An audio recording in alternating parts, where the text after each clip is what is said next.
জলবায়ু পরিবর্তনের বিরূপ প্রভাব মোকাবিলা, পরিবেশের ভারসাম্য রক্ষা এবং দেশের সবুজায়ন বৃদ্ধির লক্ষ্যে চাঁপাইনবাবগঞ্জে প্রধানমন্ত্রী তারেক রহমান ঘোষিত ৫ বছরে ২৫ কোটি বৃক্ষরোপণ কর্মসূচির উদ্বোধন করা হয়েছে। শনিবার ১৩ জুন পৌরসভার আয়োজনে মহানন্দা দ্বিতীয় সেতুর সংযোগ সড়কের পাশে ফলজ, বনজ ও ঔষধি গাছের চারা রোপণের মাধ্যমে কর্মসূচির উদ্বোধন করেন জেলা প্রশাসক আবু সালেহ মোহাম্মদ মুসা জঙ্গি।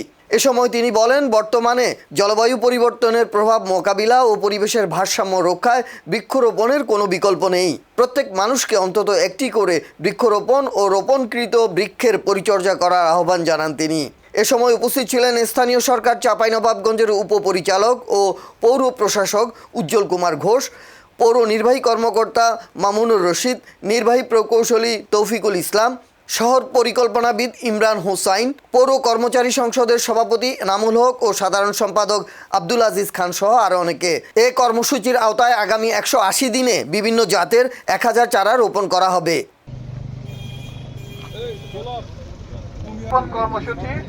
এই কর্মসূচির আজকে শুভ উদ্বোধন আমরা সকলেই জানি জনাব আবু সালেহ মোহাম্মদ মুসা জঙ্গি এবং সভাপতিত্ব করবেন জনাব উজ্জ্বল কুমার ঘোষ, সম্মানিত প্রশাসক চাঁপাইনবাবগঞ্জ পৌরসভা।